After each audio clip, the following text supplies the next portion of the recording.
comfort doesn't move people, tension does.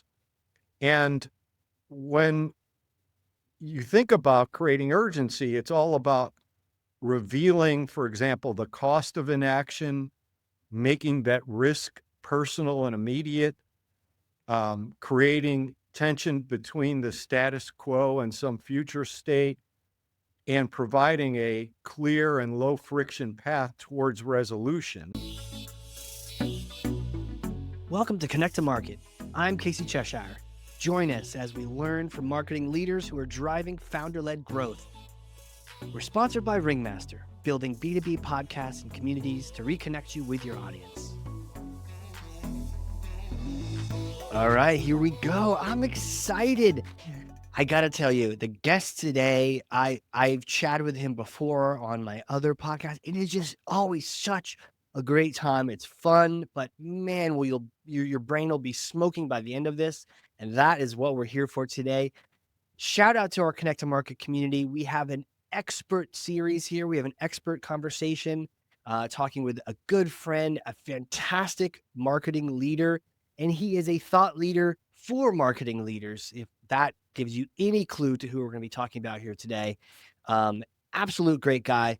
What can I tell you about him? Well, he's also an influential speaker. He's spoken at TEDx twice.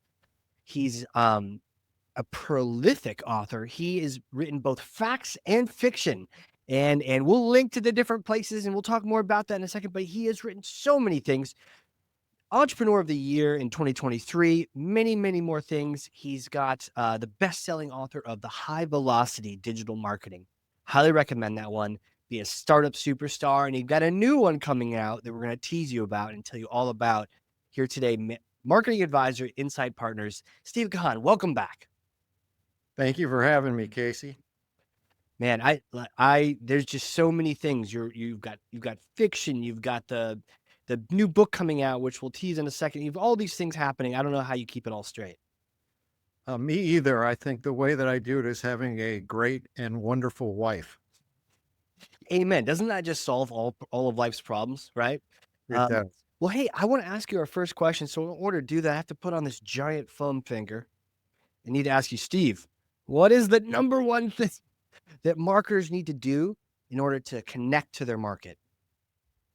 Well, the number one thing that I hear just working with lots of companies is they've got to be able to contribute to the attainment of revenue objectives. And so many of them are struggling with organizations that might have some interest. So in other words, you might generate some leads, but those leads just don't seem to convert to revenue. And it really comes down to creating urgency, which is that number one thing where you've coupled both awareness and urgency in order to ensure people make decisions and buy from you. Yeah, it's this telltale classic thing that happens. It happens to me all the time when I put my sales hat on, and as a marketer, it drives me crazy on the metrics. It's everything's great, everything's fine, it looks great, but they're just not making a decision yet, right? Or they're like, call me back in a quarter. Or, hey, let's work on this project in September. And I'm just like, guys, can you put your vacation hats down and do some work and buy this thing already? What is happening when people are just not feeling that sense of urgency on their end? Yeah, I think the best way to start to grasp what it means is maybe with an analogy, Okay. right? And so perhaps one that might be personal for all of us, hopefully something that none of us would experience, but I think it'll get the point across. And that analogy is that we all know sort of the moment a doctor's tone changes, it might not be loud, it's not panicked, but you hear it, you feel it, and suddenly that thing that perhaps you've been ignoring, a strange symptom, a small warning sign, becomes real. And it's yours, it's serious, it's urgent. And when that's the case, you don't think about it anymore, you act. And that's the moment. It's the shift from awareness to urgency. And it's that very same shift that every business leader, seller, or marketer must create if they're going to drive action in the world. Because if your prospects don't feel the risk of standing still, they won't move. And if you can't make them move, they're not going to buy. And as a result, your company won't grow to the level that you expect. Wow. You know, it's crazy. I've experienced those times with doctors where it's almost like this crazy shift where they're like really slow and you can never get an appointment, but then they're like, oh, yeah, we'll get you an appointment tomorrow. And it's like, really? You can do that? And yeah, and everything kind of changes. And it's, yeah, to your point, it's not really a question of like, well, let's ponder this. It's like, nope, we're gonna need to take care of this right now. And it's like, oh, okay, all right, and you don't even have time to think about it because it's time to move. So, tell me about that the the feeling, the risk of standing still. Which I guess is it's a lot easier to feel if it's a medical thing, and they're like, your arm's gonna fall off, we gotta go. But when it's a business app, hey, you gotta buy this SaaS app, your arm's gonna fall off. Doesn't quite happen. Yeah. Well, really making the risk of standing still visible is really the key. And so often when you think about it, that there's some faint awareness of the business problems that all of our various companies are solving for. Maybe that there's some Gartner or Forrester report that points to that particular problem or other things that point to the problem where people say, yeah, I get it. I sort of understand that that might be an issue, but when you hear the words good enough, it's like the worst thing that you could possibly hear. And so many sellers hear the words good enough. And that is the toughest competitor. And the reason why that's such a tough competitor is if you're going up against a competitor that you could say by name, you probably know what they have and the best way to compete against them. Hmm. But good enough is really hard to compete against because that could mean anything that the prospect wants it to mean. It's so vague and it's hard to compete against this. And so really what our job is as great marketers is to be able to demonstrate to them that good enough actually isn't and that they've got a burning problem for which they've got to take action. And that really is the key is getting at some sort of action catalyst that gets a buyer ready to move and hopefully to move on your solution. Mm, there's a fire. Yeah, it's getting a warm in your family room, but actually your basement's on fire. So it's time to move. Don't wait. It feels like easier said than done. How do you get them to feel that? Or how do you even know what to say to get them to feel that urgency? Yeah, well, maybe I could do two things. So the Yeah, first thing, perhaps, is explaining how decisions are made so that we all get on the same page. love And that. then maybe the best way that I can explain that to you is to talk about how I've done it, right? And this is something that I'll be talking about in my new book, as well as a number of other things. And so just getting on the same page for how decisions are made. Typically, there are key decision drivers, right? And those decision drivers, first and foremost, and the number one driver is the impact that a technology will make on the business, right? So, how it aligns with their strategic objectives. That's the number one driver. And so it could be growth, it could be ROI, it could be cost savings, that sort of thing. The second largest driver is pain or frustration with their current tools, right? So this is where perhaps there just is tools that are no longer meeting the need. Maybe there's poor adoption, maybe there's hidden costs or some Right. sort of risk. That would be number two. And then the third driver typically is not so much a situation, but a person, right? So this is where an internal champion emerges who is looking at the business impact, is looking at the pain or frustration with current tools, and is able to drive decision forward. They make it their personal mission. They can create a sort of cross-functional consensus. And so those are the three typical decision drivers. And then there are influencers. So the influencers are either internal or external. So the internal influencers can come from really any organization. It could come from IT, it could come from finance, any functional group. And of course, that influence would vary based upon each organization. And then there's external influencers. So this could be the analysts such as Gartner, Forrester. It could be some benchmark that they read. It could be a partner that they work with, a Yeah. VAR, a consultancy, or a vendor, right? So a number of us who work at SaaS companies could be influencers influencing those internal influencers as well as the internal champions. So there's key drivers, there's influencers, and then there's all of that goes up against the buying process. Mm. And so typically people will have some faint understanding of a need, of a problem they have. They might do some needs identification that could be followed by some scoping of the solution they need, budgeting based on that scoping, taking a look at what's out there, doing a short list, getting demos, doing a proof of concept. And then unfortunately, a lot of us think that we have won when we've told we've won that proof of concept. And then there's oftentimes negotiation, budgeting, security, and so on. Hmm. And so you've got drivers, you've got influencers, right? And then you've got this oftentimes maddeningly slow and complex buying process. And then typically there are ways that vendors use to get at the top of the list, right? And so this is actually interesting because there are actually 8 primary ways based on the research that I've done.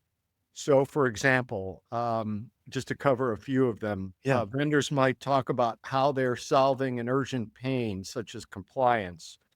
They might equip an internal champion with a business case. They might quantify value via ROI or try to time it right, which is particularly important in governmental deals. Maybe they'll try to make it easy to prove to lower the friction or create the fear of inaction. Things like that. There are a few others as Okay. well. And every company needs to be great at those things within that buying process. But and sales reps themselves, they're not all created equal. Like some, even if your organization is good, some sales reps are better than others, and you want to be good again or great against all these ways to get to the top of the list. But here's the catch. The catch is that this is what every vendor does, right? And so because it's what every vendor does anyways, it's oftentimes still hard to get at the top of the list because this is what buyers are hearing all the time, right? And so Yeah. what they may not understand the risk associated with doing nothing, right? And that's Right. when they're going to say to you, good enough, right? So it's not always just your product or your price or your team. It's your ability to create urgency, and it's within that process that sort of making this, seemingly invisible problem visible and get at the top of the list such that they'll make decisions and buy is Yeah. really so important. And again, something that I've done numerous times and be happy to give examples of how you do it. Right. So it's like all these things go into making decision, but there is that linchpin. There's that one little thing that it like it almost like none of those things matter if it's not connected to an urgent issue that has to happen now. I definitely was listening to some books on, you know, ADD and different decision making things. And a lot of times people have that clock of like, it's either right now or it's later. And I could easily see a lot of sales going into the later bucket, in which case I'll just get to it later, you know? And it's like, well, how do we make that a right now thing? I'd love to hear some of those examples of how you did it. So I'll tell you, I'll give one example, but this is really a system that I've implemented across a number of companies and advise companies on now, right? And so the example that I'll use with you is the last company that I worked with full time. It was a cybersecurity company called Thycotic. Yeah. And at the time that I joined, we were 6 million in revenue. We had just received a investment from Insight Venture Partners, and they hired myself and another person to lead the company. And basically, I started my first week. I went to an RSA conference, so I was kind of lucky, and I went incognito. Hmm. So I went as a IT admin, and what I did was I talked to probably about 75 or so attendees, Okay. and I asked them questions. I said, "Well, gee, there's these things called privileged passwords, and just by the way, these are passwords that exist on operating systems, databases, applications, and if they get in the hands of the wrong people, they could do a lot of damage." Hmm. And so I asked a number of attendees, I said, "Hey, do you know what privileged passwords are?" And there was like some faint understanding. And then I followed up with other questions. For example, how many privileged passwords do you guys have?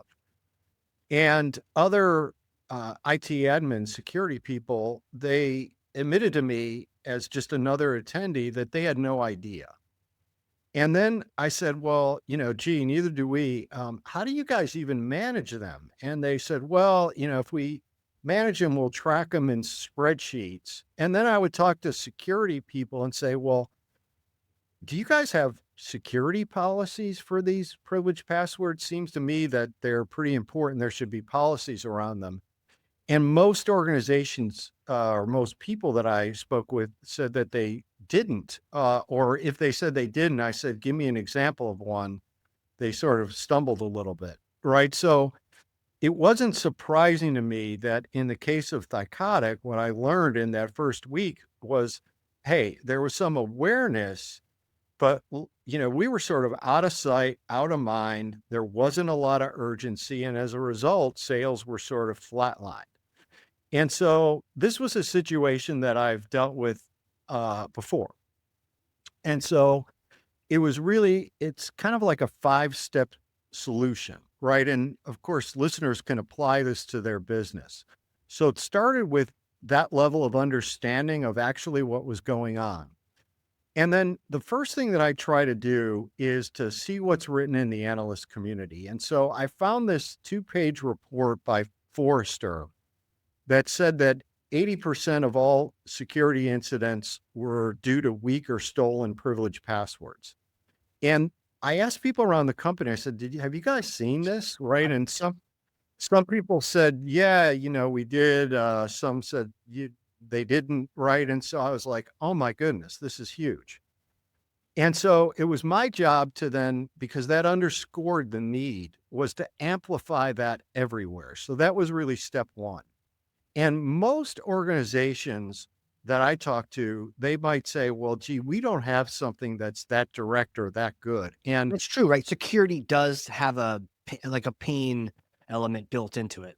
it does. But then as soon as I start doing research, like 90% of the time, I find things for a variety of companies in and out of security Mm. that the company didn't know about, right? That's written in the analyst community or from a respected influencer.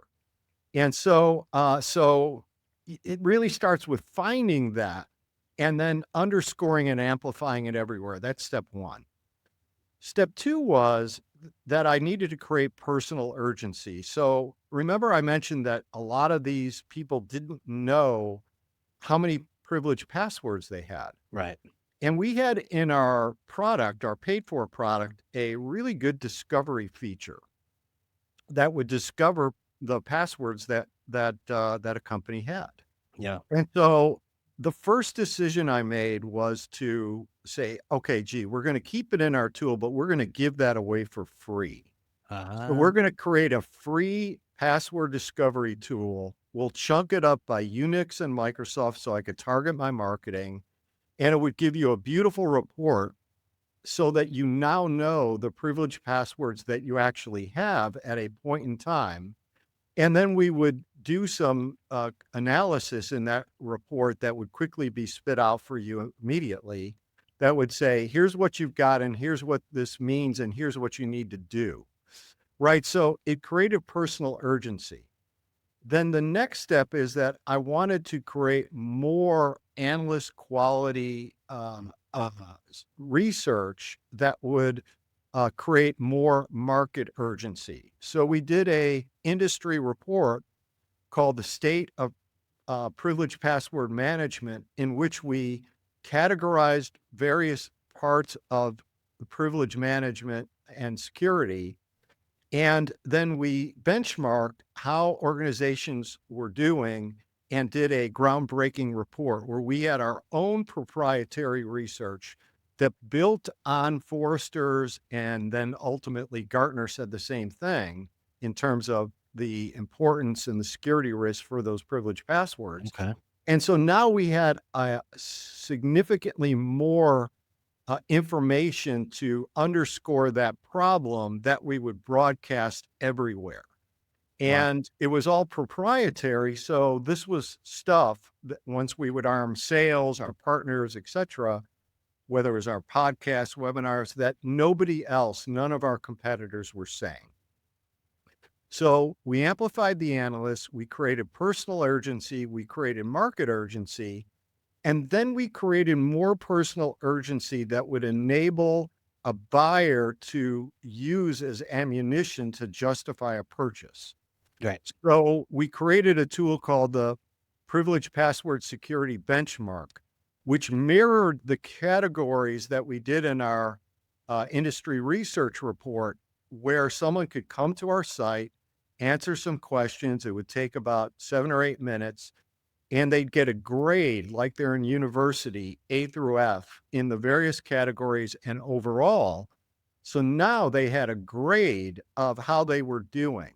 Mhm. And because we collected information about the size of the company, the industry, and the geography up front, our Mhm. first nurturing email was, gee, would you be interested to see how your results compare to your industry peers? Yes. Right. So we were immediately following up with great information that they were clamoring to get their hands on. So now they knew how many privileged passwords they actually had. We were amplifying the analysts and other information that we went and built. We then gave them the ability to get a grade. Gee, I'm getting a D, and we compare unfavorably to our peer group. Yep.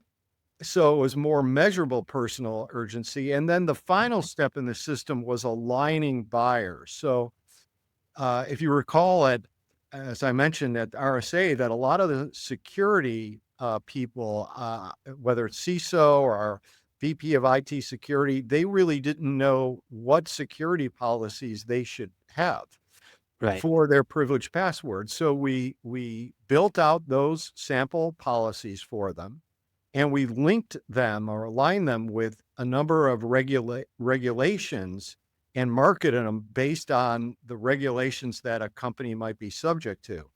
And Right. so what this did is aligned our internal champion, which typically was the IT admin, with a big time influencer, which was the person in charge of IT security. And Mhm. all fingers were pointing to Thycotic, right? So Right. that system of amplifying the analysts, creating personal urgency, market urgency, making that personal urgency very measurable to help them to justify investments, and then linking influencers and internal champions was that system. And then really everything that we built that would be sort of our content went and existed within that system. And what's interesting to me is that I looked a few weeks ago at the company that ultimately bought Thycotic for 1.4 billion. It's a company called Delinea. And two of those tools, the password discovery tool and the policy template Yeah. that we created in 2016, is still available and therefore producing on their website right now. So almost a Uh, decade later, these tools are still producing really good leads for them. So when you implement this system for creating urgency and you create really great content, you don't need to refresh it or change it. For example, next quarter, I mean, these things are still producing a decade later and contributing to their revenue growth. right. Right. Huh. I'd love to, it's like a challenge, can I throw a boring industry at you, or maybe not a boring one? Um, and maybe we can hypothesize how we might, um, find that urgency, or find like if you were like the head of marketing for a day, accounting, right? Accounting, B2B strategy, accounting, bookkeeping, taxes, all that kind of thing. Is there a, it seems so vanilla, you know? How how would you create, because that also seems like I've even told someone who was like, "Oh, do you want a bookkeeper?" I'm like, "Hey, I'm good enough." I've literally said that. Yeah, well, I think it starts with understanding, much like what I did, the pains that actually existed, Ah, right? So I think it would be talking to people such as yourself to, really understand the pains. Perhaps maybe the bookkeeping itself is just fine, but maybe, I mean, I'm just making something up mhm, here, mhm, that that the retention of the records associated with the bookkeeping is a big pain, particularly for tax purposes or for reasons that people might get, audited in at some future date, and maybe the bookkeepers do, a good enough job, but they're not retaining records, or maybe they're not up to speed with some of the latest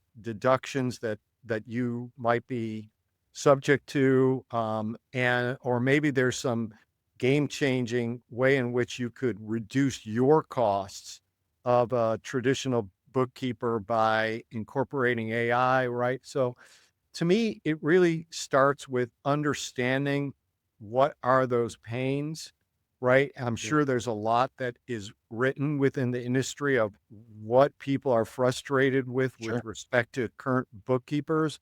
And then on the basis of that knowledge, much like I did, is how do you, amplify some of the whether it's analysts or it's just influencers or what's being written within the space, or how you're creating urgency to ultimately expose and reveal that pain, and then ultimately sell to it. Because at the end of the day, much like what you're saying, is that, and this is the key for a marketer, is that what you've got to do is you've got to create constructive discomfort. And basically, what that is all about is that comfort. And in the example that you gave, hey, what you're getting, very well may be good enough, but comfort doesn't move people, tension does.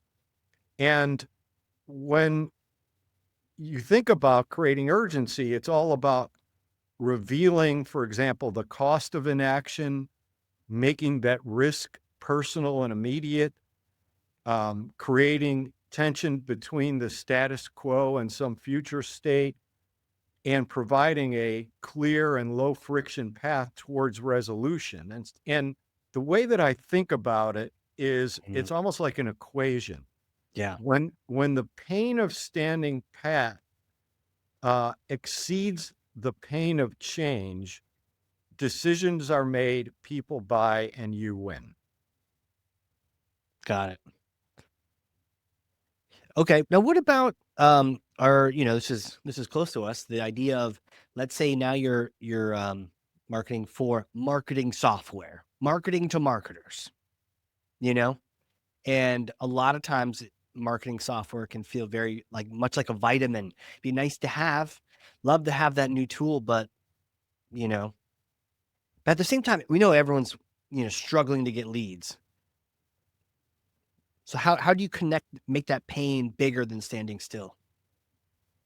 Well, I think what I see with a lot of marketers is they're under enormous pressure to contribute to revenue objectives. Yeah. And and that pressure has almost in some ways put them almost in the exact same bucket as the CRO, right? A chief revenue officer, in that they're as accountable for revenue, or at least the pipeline that ultimately will drive revenue, as as a sales leader, so that they can prove that they're doing a great job. And when I think about some of the marketing technology, most organizations, for example, have technology. They might have HubSpot, they might have Salesforce, and yet a lot of them still have blind spots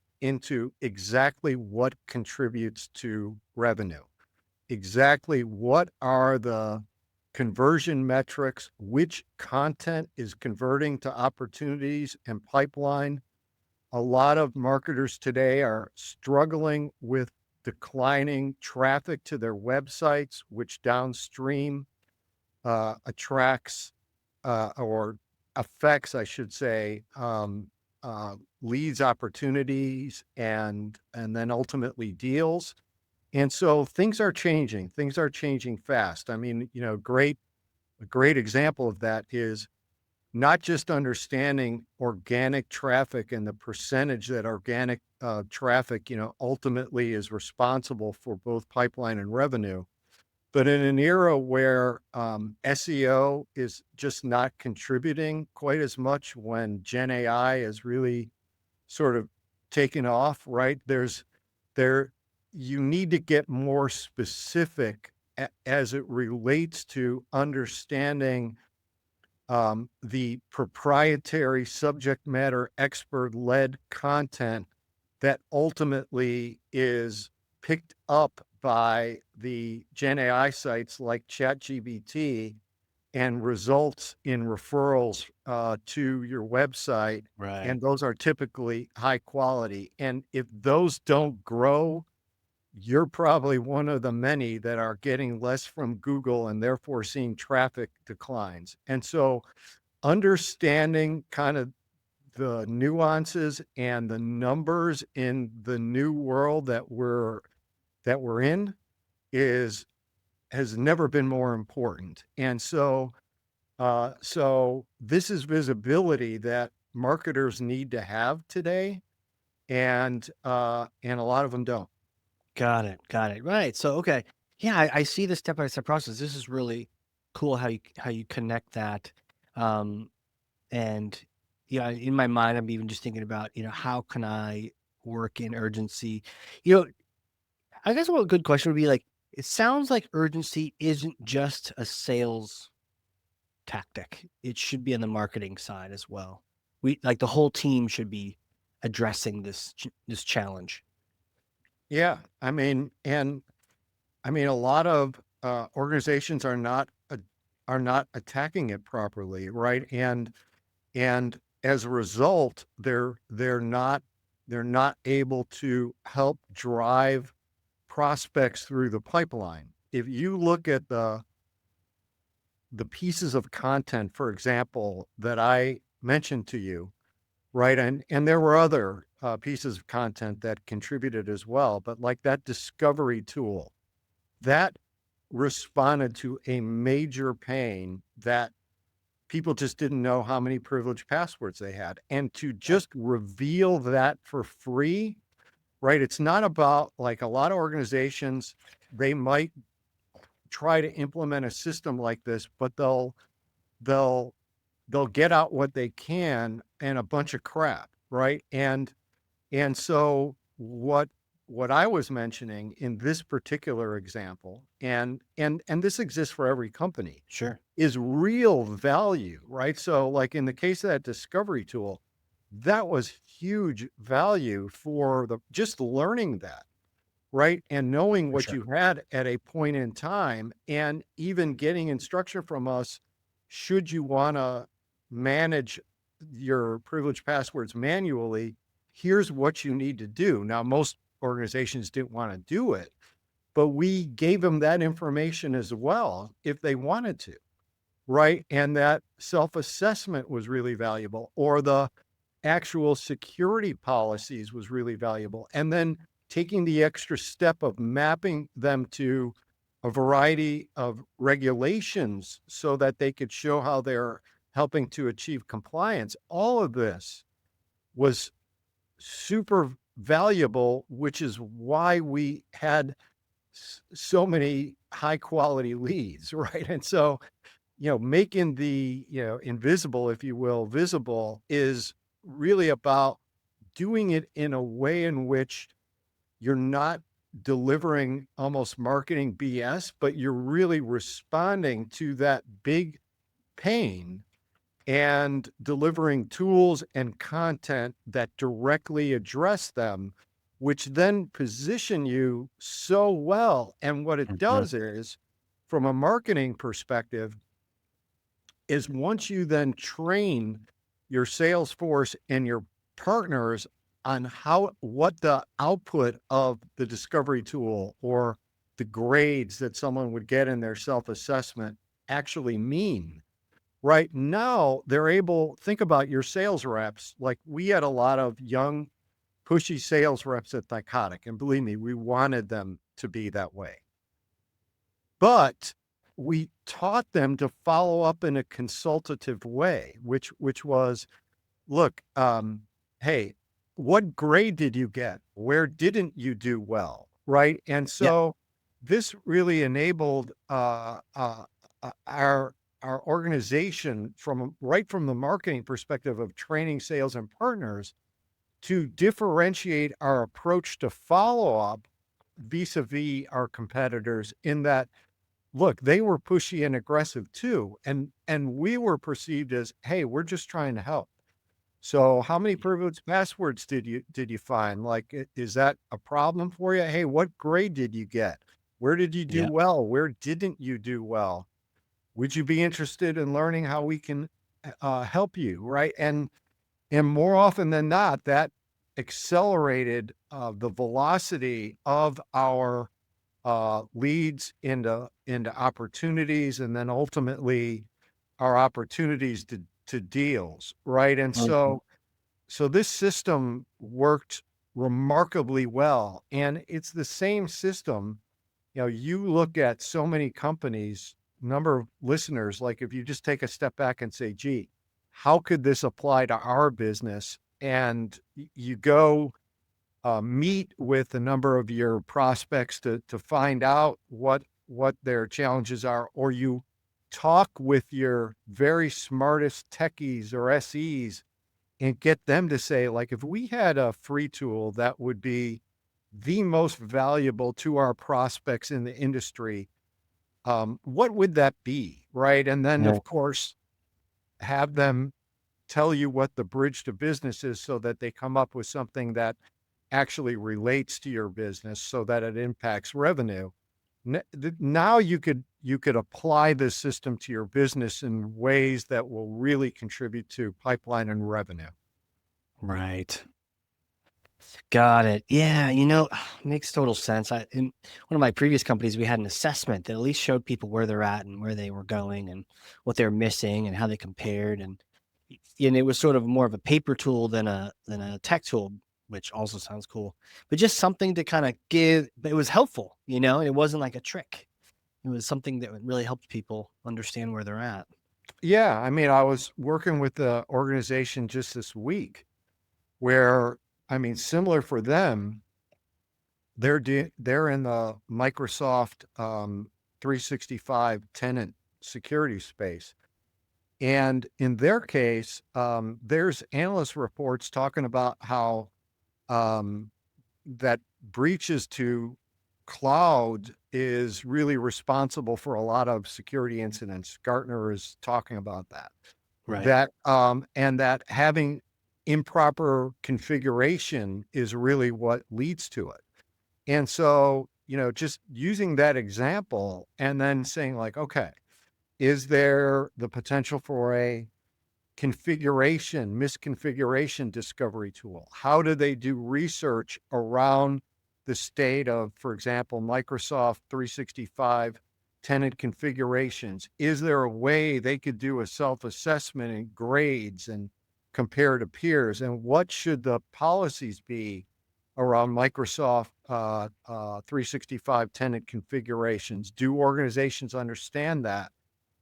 My guess is no, right? And so this is an example of applying the system to another organization, and they're seriously considering it, and I think it will work wonders for them.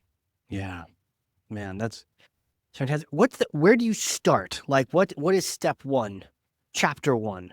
Maybe not chapter one. There's a lot of chapters, but like, what is step one for someone who hasn't given the urgency that it needs? Like, where do they begin? Well, you have to understand the top problems that your Hmm. prospects face, and really, once you do, what you have to understand is that your primary objective as the marketer is sort of you've got to be in charge of the X-ray effect. You've got to do the X-ray that reveals the problem in a credible way that gets people saying, "Oh goodness, Houston, we have a problem," right? And so your job is to reveal it, right? And once you reveal that problem, right, that people actually have some faint awareness of, now you have taken the first step towards changing the way in which marketing will be viewed within your organization, because you're taking a more leadership to get more at bats for your company to win more deals and grow revenue faster. Right, right. Does this work on people? I mean, you hear the term like in market. There's a certain percentage of people in market versus not in market. Does this help? Does this help pull people into the market that maybe weren't considering the search? Yeah, 100%. Right. Yeah. I mean, it, it builds on some of those drivers, right? Sometimes things become a strategic priority. Sometimes people will realize, uh-oh, we have all these existing tools. Remember the key drivers, right? And Yeah. goodness, this is still a problem. Uh-oh, Yeah. what does that mean, right? And again, I've given examples of security, but it could be something that's impacting growth. It could be something that is um, impacting expenses. It could be, profitability. It could be, all sorts of different business problems, right? And so it definitely can move people who are in market, or move people who, again, have the very, very, very faint awareness into that, making that shift from awareness to urgency. Yeah. And I don't think a lot of people give enough credence to the idea of like, oh, I only got so many people in market. Oh, that's just what it is. Only like 5% or whatever the number is. But maybe you just haven't done a good enough job doing this, being the X-ray technician in your organization to Yeah. right to increase the number of people who are now aware of the fact that they've got a broken thumb and they got to fix it. 100%. And again, for me, uh, and this same system I've implemented personally at a number of different stops, right? So I've been blessed to have worked at 7 startups that had similar growth. In the case of Thycotic, it was 6 to 140 million in 5 years, but it's been Wow. others that have grown very similar and had really great exits. And it's the same system, right? Just applied to, and again, the system is amplifying the analysts or influencers, creating personal urgency, market urgency, giving them ammo that justifies decisions with it, which is measurable personal urgency, and then linking influencers and internal champions. That system works. Mm. Do you have a favorite question that gets at this pain? Like when you're undercover or other times? Is there just like a question that every marketer should know the answer to when it comes to their buyer? I mean, I think it goes back to that X-ray effect. I mean, Yeah.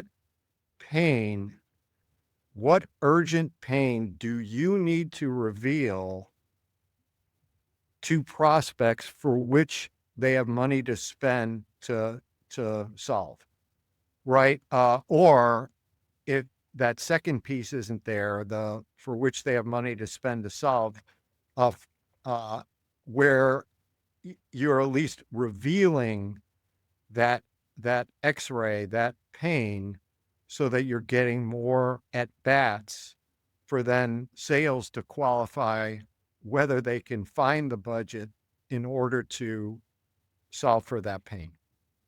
But you've got to be revealing those pains. And a lot of companies don't really fully do that. I mean, some companies they're um they're focused on, talking about the feature function benefits of their technology, right? Yeah. And that's not going to do that, right? Others might be better about talking to the use cases, or the pains, but someone might read it and go, yeah, yeah, yeah, okay. Yeah, that's not us, right? And so, but going at that free tool, for example, the discovery, there was no question whether it was you or not, right? I mean, Right. we revealed to you that you had lots of vulnerability and you could ultimately choose to do nothing with that at your own peril, right? But a lot of people bought. Yeah. Man. Steve, this is so powerful. Where can people get in touch with you if they want to reach out? And also, is there a way to pre-purchase that book? Yeah.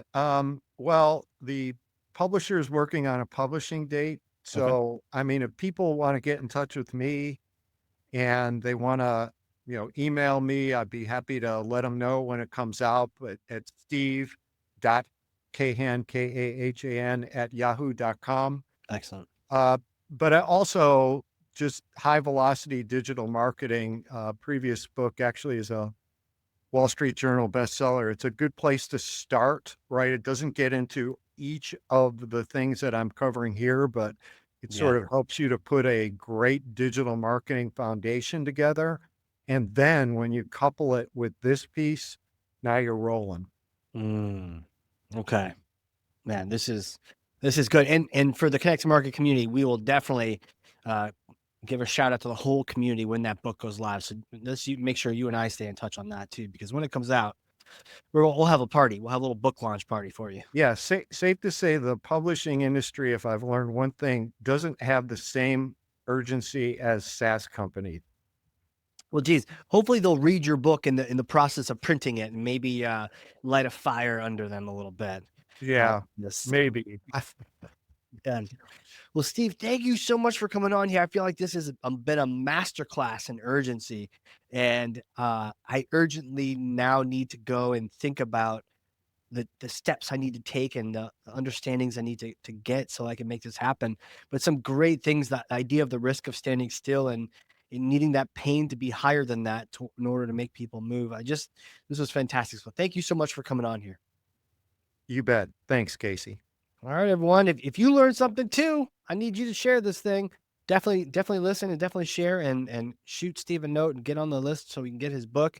But I know I learned a bunch. I got literally 2 pages of notes over here, front and back. Well, then share this with somebody else if you did too. And with that, Steve, thank you again. Thank you. All right, everyone. This has been a crazy cool, very exciting episode of the Connect to Market Pod. We will see you all next time. And that wraps up another episode. Thank you for joining. For show notes and other episodes, visit us at connecttomarket.com. Connect to Market is sponsored by Ringmaster, creating podcasts and communities that create relationships, generate revenue, and drive growth.